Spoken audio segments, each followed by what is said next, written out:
통풍은 흔히 왕의 병, 귀족병이라고 불리기도 합니다. 예전에는 고기와 술을 많이 먹을 수 있었던 일부 부유층에서 주로 나타났기 때문입니다.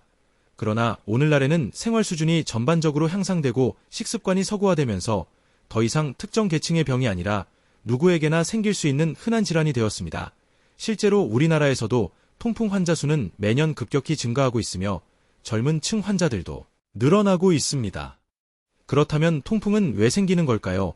통풍의 본질은 요산이라는 물질이 우리 몸에 과도하게 쌓이는 데 있습니다.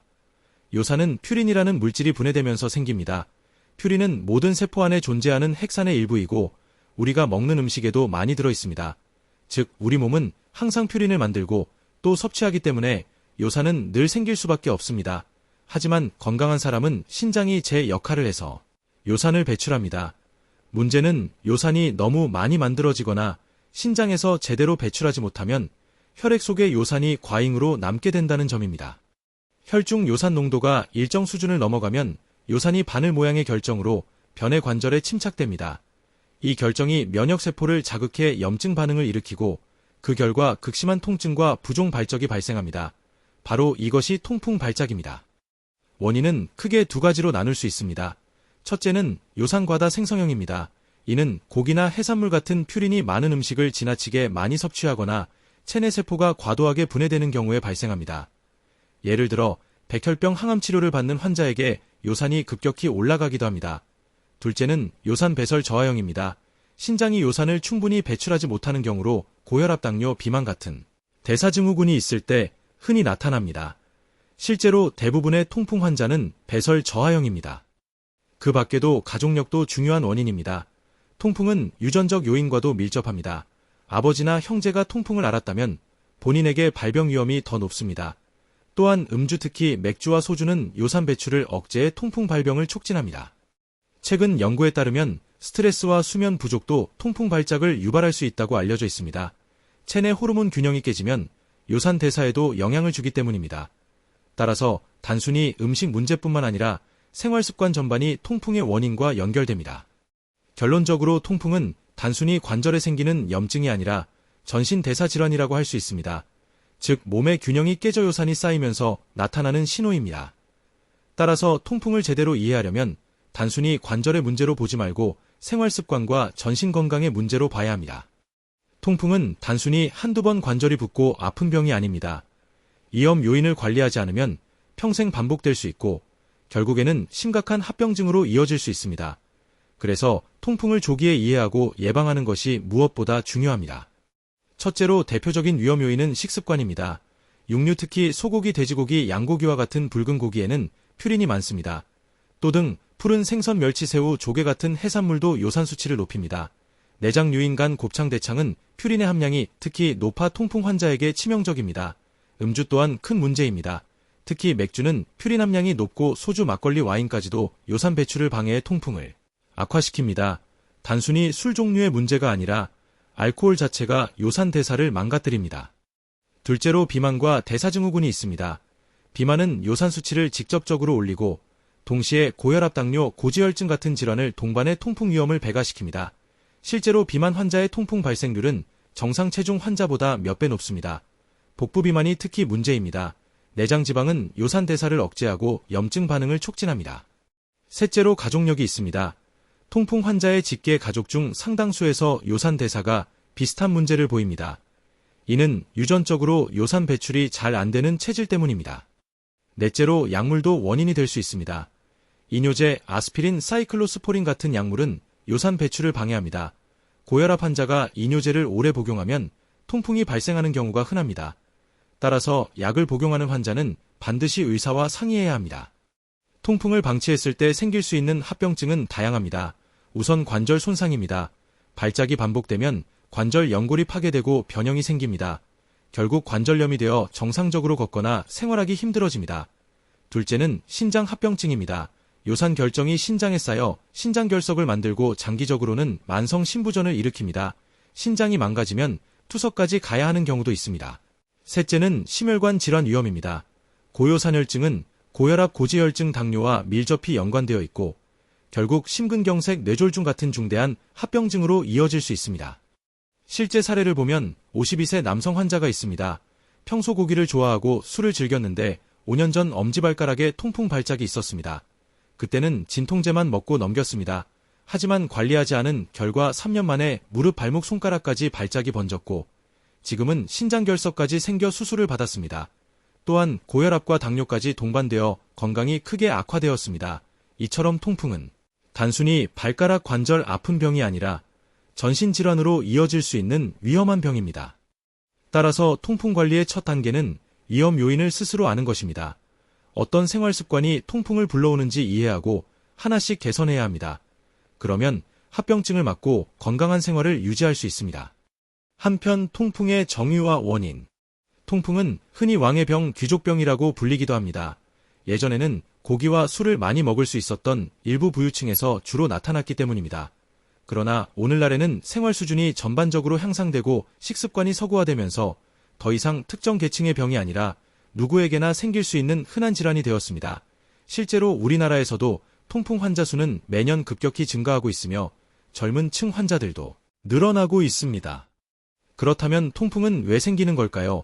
통풍의 본질은 요산이라는 물질이 우리 몸에 과도하게 쌓이는 데 있습니다. 요산은 퓨린이라는 물질이 분해되면서 생깁니다. 퓨린은 모든 세포 안에 존재하는 핵산의 일부이고 우리가 먹는 음식에도 많이 들어 있습니다. 즉 우리 몸은 항상 퓨린을 만들고 또 섭취하기 때문에 요산은 늘 생길 수밖에 없습니다. 하지만 건강한 사람은 신장이 제 역할을 해서 요산을 배출합니다. 문제는 요산이 너무 많이 만들어지거나 신장에서 제대로 배출하지 못하면 혈액 속에 요산이 과잉으로 남게 된다는 점입니다. 혈중 요산 농도가 일정 수준을 넘어가면 요산이 바늘 모양의 결정으로 변의 관절에 침착됩니다. 이 결정이 면역세포를 자극해 염증 반응을 일으키고 그 결과 극심한 통증과 부종 발적이 발생합니다. 바로 이것이 통풍 발작입니다. 원인은 크게 두 가지로 나눌 수 있습니다. 첫째는 요산 과다 생성형입니다. 이는 고기나 해산물 같은 퓨린이 많은 음식을 지나치게 많이 섭취하거나 체내 세포가 과도하게 분해되는 경우에 발생합니다. 예를 들어 백혈병 항암 치료를 받는 환자에게 요산이 급격히 올라가기도 합니다. 둘째는 요산 배설 저하형입니다. 신장이 요산을 충분히 배출하지 못하는 경우로 고혈압, 당뇨, 비만 같은 대사증후군이 있을 때 흔히 나타납니다. 실제로 대부분의 통풍 환자는 배설 저하형입니다. 그 밖에도 가족력도 중요한 원인입니다. 통풍은 유전적 요인과도 밀접합니다. 아버지나 형제가 통풍을 앓았다면 본인에게 발병 위험이 더 높습니다. 또한 음주, 특히 맥주와 소주는 요산 배출을 억제해 통풍 발병을 촉진합니다. 최근 연구에 따르면 스트레스와 수면 부족도 통풍 발작을 유발할 수 있다고 알려져 있습니다. 체내 호르몬 균형이 깨지면 요산 대사에도 영향을 주기 때문입니다. 따라서 단순히 음식 문제뿐만 아니라 생활 습관 전반이 통풍의 원인과 연결됩니다. 결론적으로 통풍은 단순히 관절에 생기는 염증이 아니라 전신 대사 질환이라고 할 수 있습니다. 즉 몸의 균형이 깨져 요산이 쌓이면서 나타나는 신호입니다. 따라서 통풍을 제대로 이해하려면 단순히 관절의 문제로 보지 말고 생활 습관과 전신 건강의 문제로 봐야 합니다. 통풍은 단순히 한두 번 관절이 붓고 아픈 병이 아닙니다. 위험 요인을 관리하지 않으면 평생 반복될 수 있고 결국에는 심각한 합병증으로 이어질 수 있습니다.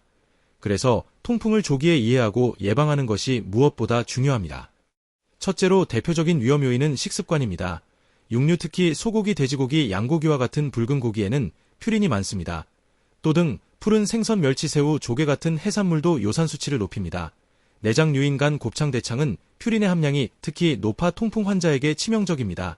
음주 또한 큰 문제입니다. 특히 맥주는 퓨린 함량이 높고 소주, 막걸리, 와인까지도 요산 배출을 방해해 통풍을 악화시킵니다. 단순히 술 종류의 문제가 아니라 알코올 자체가 요산 대사를 망가뜨립니다. 둘째로 비만과 대사증후군이 있습니다. 비만은 요산 수치를 직접적으로 올리고 동시에 고혈압, 당뇨, 고지혈증 같은 질환을 동반해 통풍 위험을 배가시킵니다. 실제로 비만 환자의 통풍 발생률은 정상 체중 환자보다 몇 배 높습니다. 복부 비만이 특히 문제입니다. 내장 지방은 요산 대사를 억제하고 염증 반응을 촉진합니다. 셋째로 가족력이 있습니다. 통풍 환자의 직계 가족 중 상당수에서 요산 대사가 비슷한 문제를 보입니다. 이는 유전적으로 요산 배출이 잘 안 되는 체질 때문입니다. 넷째로 약물도 원인이 될 수 있습니다. 이뇨제, 아스피린, 사이클로스포린 같은 약물은 요산 배출을 방해합니다. 고혈압 환자가 이뇨제를 오래 복용하면 통풍이 발생하는 경우가 흔합니다. 따라서 약을 복용하는 환자는 반드시 의사와 상의해야 합니다. 통풍을 방치했을 때 생길 수 있는 합병증은 다양합니다. 우선 관절 손상입니다. 발작이 반복되면 관절 연골이 파괴되고 변형이 생깁니다. 결국 관절염이 되어 정상적으로 걷거나 생활하기 힘들어집니다. 둘째는 신장 합병증입니다. 요산 결정이 신장에 쌓여 신장결석을 만들고 장기적으로는 만성 신부전을 일으킵니다. 신장이 망가지면 투석까지 가야 하는 경우도 있습니다. 셋째는 심혈관 질환 위험입니다. 고요산혈증은 고혈압, 고지혈증, 당뇨와 밀접히 연관되어 있고 결국 심근경색, 뇌졸중 같은 중대한 합병증으로 이어질 수 있습니다. 실제 사례를 보면 52세 남성 환자가 있습니다. 평소 고기를 좋아하고 술을 즐겼는데 5년 전 엄지발가락에 통풍 발작이 있었습니다. 그때는 진통제만 먹고 넘겼습니다. 하지만 관리하지 않은 결과 3년 만에 무릎, 발목, 손가락까지 발작이 번졌고 지금은 신장결석까지 생겨 수술을 받았습니다. 또한 고혈압과 당뇨까지 동반되어 건강이 크게 악화되었습니다. 이처럼 통풍은 단순히 발가락 관절 아픈 병이 아니라 전신질환으로 이어질 수 있는 위험한 병입니다. 따라서 통풍 관리의 첫 단계는 위험 요인을 스스로 아는 것입니다. 어떤 생활 습관이 통풍을 불러오는지 이해하고 하나씩 개선해야 합니다. 그러면 합병증을 막고 건강한 생활을 유지할 수 있습니다.